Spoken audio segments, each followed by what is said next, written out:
ఓం నమో నారాయణాయ. వారాహి అమ్మకు నమస్కారం చేసుకుంటూ, అమ్మవారి దయ ఆమె చల్లని చూపులు మనందరిపై ఉండాలి అని చెప్పి మనస్ఫూర్తిగా కోరుకుంటూ ఈరోజుటి వీడియో స్టార్ట్ చేస్తున్నానండి.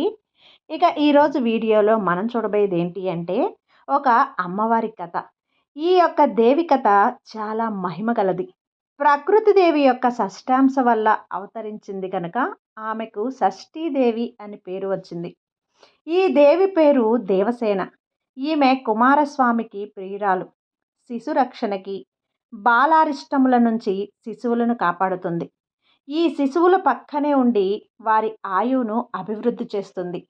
శిశువుల పాలిట ఈ దేవి దివ్యమాత. ఈమెకు సంబంధించిన కథ వ్రాసిన, విన్న, చదివిన సుఖ సంపదలు, పుత్ర పౌత్రాభివృద్ధి కలుగుతుంది. ముఖ్యంగా గర్భంతో ఉన్నవాళ్ళు తప్పకుండా రోజు చదవవలసినటువంటి మహామంత్రం, స్తోత్రము కథ ఇది. స్వయంభువ మనువు కొడుకు ప్రియవ్రతుడు, సార్థక నామధేయుడు, సంసార సంబంధం బంధకారణమని పెండ్లి చేసుకోకుండా తపస్సు చేస్తూ ఉన్నాడు. అలా ఉండగా బ్రహ్మ వచ్చి సంసారం సక్రమంగా చేసి పుత్రుణ్ణి కని వాడికి రాజ్యం అప్పగించి తపస్సు చేయటం రాజధర్మం అని చెప్పగానే ప్రియవ్రతుడు మాలతి అనే క్షత్రియ కన్యను పరిణయమాడి దాంపత్య జీవితాన్ని సుఖ సంతోషాలతో అనుభవిస్తూ వచ్చాడు. ఎంత కాలమైనా సంతతి కలగలేదు. కశ్యప మహాముని ప్రోత్సాహంతో పుత్రకామేష్టి యాగం చేశారు. తత్ఫలితంగా రాజపత్ని గర్భవతయింది. ఆ గర్భం చాలా దుర్భరంగా ఎంతో కాలం మోసి చివరకు ఒక మృత శిశువును కన్నది. కన్నతల్లి కడుపు బాధ చెప్ప సఖ్యం కాదు. ఏడ్చి ఏడ్చి సొమ్మసిల్లి పడిపోయింది. ప్రియవ్రతుడు లోపల కృంగి కొంతసేపటికి తేరుకొని రాతి గుండెతో శిశువును భుజాన వేసుకొని శ్మశానానికి వెళ్ళి అక్కడ కింద పెట్టి దైవాన్ని నిందిస్తూ కూర్చున్నాడు. అంతలో అక్కడకు ఒక దివ్య విమానంలో ఒక దేవత వచ్చింది. ఆ దేవతకు ప్రియవ్రతుడు అభివాదం చేసి, అమ్మా, ఎవరు మీరు? మీ తల్లిదండ్రులు ఎవరు? ఎందుకు ఇక్కడకు దయచేశారు అని సవినయంగా అడిగాడు. రాజా, నేను ప్రకృతి షష్టాంశ వల్ల బ్రహ్మమానస సృష్టిగా అవతరించాను. స్కందుని పత్నిని. నా పేరు దేవసేన. షష్ఠీదేవి అని నన్ను స్మరిస్తారు అని అన్నది.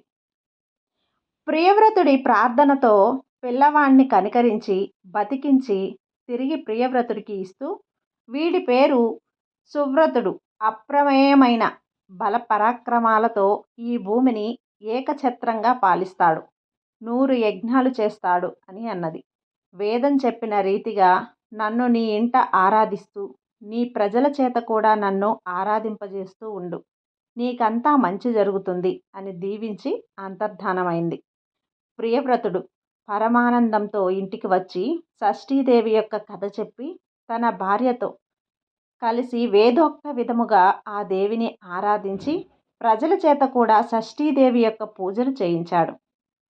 పురిటింట 6వ నాడు షష్ఠీ పూజ చేస్తే పురిటి తల్లికి పుట్టిన శిశువుకు క్షేమం. అలాగే పురిటి శుద్ధి నాడు కూడా చేయించడం చాలా మంచిది. అన్నప్రాసన సమయంలో కూడా చేయటం వలన పురిటి దోషాలు, బాలారిష్ట దోషములు తొలగి పూర్ణాయుర్ధారము కలిగి ఉండును.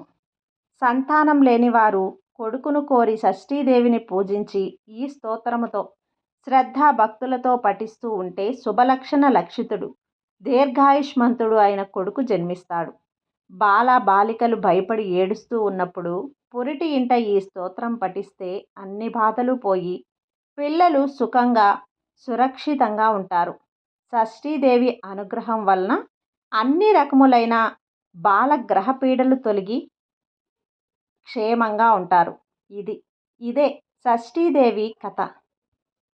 ఈ కథ ఎవరైతే వింటారో వారికి ఆ తల్లి యొక్క అనుగ్రహం పరిపూర్ణంగా లభిస్తుంది. సంతానం లేని వారికి సంతానం కలుగుతుంది. సంతానంతో ఉన్నవారికి ఆ సంతానం సురక్షితంగా, సుభిక్షంగా, పూర్ణాయుర్ధాయువు కలిగి సంతోషంగా ఉంటారు. ఈ కథ మీకు నచ్చినట్లయితే లైక్ చేసి సబ్స్క్రైబ్ చేయండి. మరికొంతమంది భక్తులకు షేర్ చేయండి. సర్వే జన సుఖినో భవంతు.